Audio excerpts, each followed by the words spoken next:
Hey guys, it's another continuation of the School Fortnight recap. Part 4. I think it's part 4. This is week 8, term 1 of 2015, year 10 perspective. Anyways, Thursday, 19th of March 2015. Had double music, did some recordings with Jim Well. In period 2, everyone performed for our term 1 practical assessment in music. So basically, you can sing, play piano, or guitar. Most people sung, and I think, most people most people sung. Others played guitar, and only one person played piano, which of course is Helen. She's the only pianist that's left. Anyways, in period 3, I had Timber had a prac, so I demonstrated about rebate. We had prac. It was kind of like surprising because we haven't had prac in ages. And so I demonstrated about rebate joints, and that's all we had to do that lesson. We had to mark the measurements with pencil, ruler, marking gauge, whatever you want to call it. And then we had to saw it with a tenon saw. After that, you use a chisel and wooden mallet to chip the wood off and receive the rebate joint. If the rebate joint isn't nice and flat, you'll have to file that surface and smoothen the mountains to make it flat. At bushwalking, I did the gatekeeping thing, and then it was like 15 minutes later we went into the bus and got in and we travelled, and then it was 12:40, and it was 12:40 when we arrived at Sanssouci, which is down south of Sydney. If you don't know where it is, we listened to Andreas's music during the drive in the bus to our destination. Good song choices and taste of music. When we got there, it was 12:40. Okay, now I got it right. At Sanssouci, 12:40 p.m. at Sanssouci. I hope I'm saying it right. We unpacked the kayaks, dragged them to the beach, and thrown the life jackets as well. The bikes were all occupied by the landlubbers. I was chilling by myself.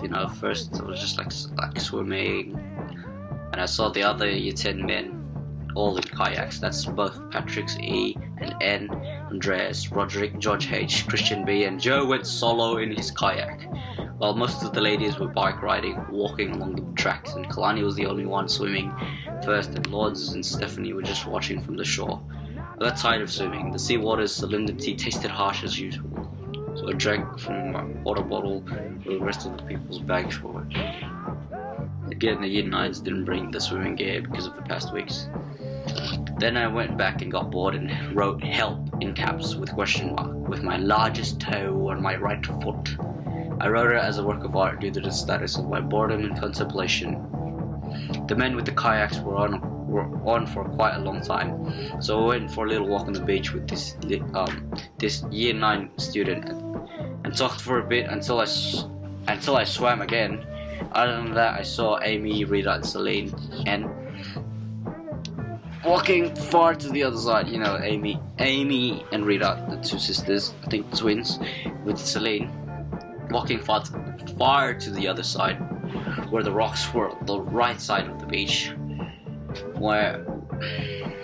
Anyways, when I was fresh from swimming and diving, I was diving underwater, I saw 3 ladies copying what I had done, this time with great calligraphy.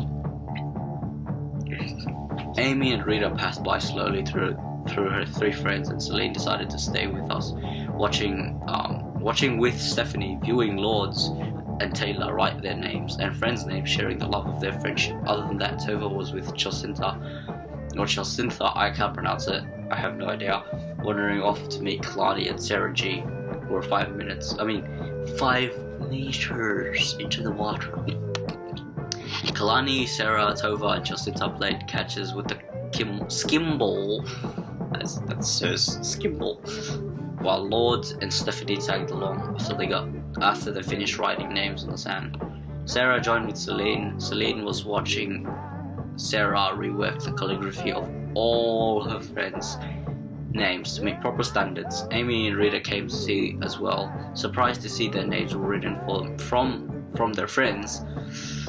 That's Taylor and that company of hers. I think Celine, Amy and Rita took photographs with their cell phone to capture the artwork as a memory of love. And I like that. You know, since you can't take a photograph with the camera, might as well just use a cell phone, or you can't use it as a portrait. But anyways, all the men were back from the long journey on the kayak. Sir came and played catches with Patrick E and saw Patrick, yeah, you know, the same Patrick E went back with his friends. So Sir played catches with the rest of the girls and like Stephanie. For the boys, I saw them doing piggyback clashes. I can't remember who was holding or who was on top fighting. I swam for a bit. I saw them do wrestling while on water. It was only two teams. That's tanned versus non-tanned. The tanned were Christian B, Roderick, George H, both Patricks E and N, versus Joe K and Andreas. I came in a few minutes after they'd begun.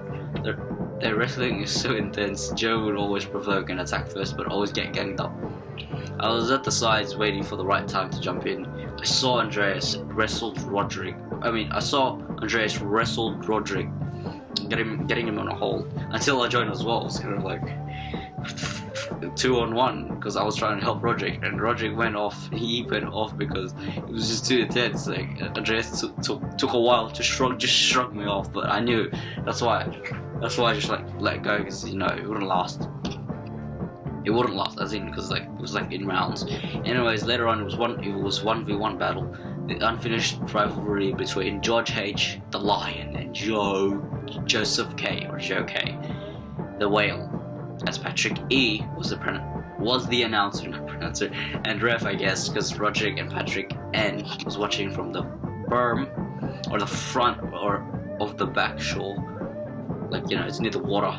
But they were sitting on a green kayak, while Andreas was the proclaimed king and sat at the front row seats with me at the intertidal terrace, as it was shallow, while I was just like some interviewer to Andreas. All the ladies were there on the shore except Michelle K playing with all the ladies were there on the shore except Michelle that day. Michelle K, that is. Yeah, the ladies were playing with Sir or just watching us boys being stupid in wrestling. Joe won the first round. But then George H redeemed himself in the second round in order to win. It was the best of three. The third round didn't happen because of Sir saw what had happened and how explicit Patrick E was, because it was loud and Sir heard and saw.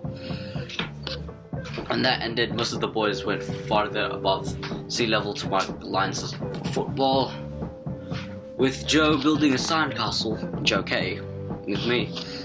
We had to build the moats first, bridge second, and walls later. Stephanie tried to help but failed many times, as Patrick N and Roderick told her many times. And Celine was just like laughing at how idiotic we looked. Then Joe went to play with the boys, but they haven't started yet because they're all talking, so it's just waiting. I didn't join. I said to Sir, I'll just watch. When they played, they couldn't kick it because of how small and bouncy the ball was. They can pass it if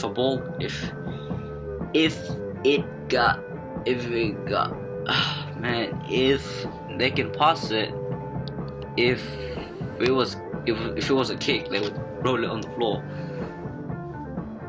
hard, roll on the floor hard. You know, it's kind of like bowling, except with the small ball. But they would roll it hard and to score and try. When Sir heard me say turnover, he said, "Okay, Neil's the ref." So like anyways, they played in NRL rules, of course. That's 6 tackles or touches in our game. When they got the ball, Sir made teams. That's Sir, Christian B, Stephanie, Sarah G, Celine, Patrick E. That's 6, yeah. 5 plus 1 equals 6. Versus Roderick, George H, Andreas, Joe K, Patrick N, and Taylor. For some reason, the team with the most athletic men lost. I didn't count the scores. I only said try or no try, or if it's play on. So basically, Sir's team won. The game ended. I saw Kalani swimming on near shore, while Tova's wearing black shorts again with her Holy Spirit sports shirt. Pretty much she only dipped her legs, no harm from the water or upper body. I swam for a bit. Joe K, Pat E, George H. were all swimming. I was with Stephanie. She's holding the paddle for some reason. She's lunging it up. The kayak paddle. The paddle for the kayaks. And she was lunging it deep in the sand, and Patrick N asked Steph why she couldn't swim like most of Christian B's friends asked her the whole day. Her reply was because she was on her periods. Hardly any girls swam. Only Kalani, Sarah G, and Jacinta went far, while Taylor, Lords, and Stephanie only walked along the water on the foreshore, not entirely getting wet.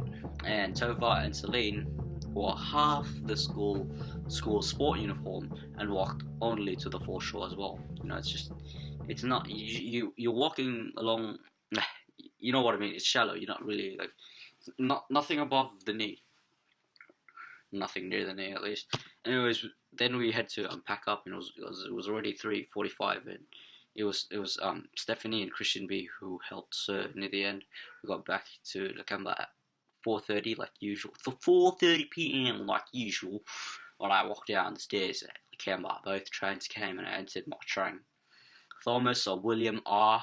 I cannot pronounce last names, of course. I cannot tell you that for legal reasons. Anyways, he questioned me as I sat next to him in the train. He asked why I look sus, because I don't usually wear a hat.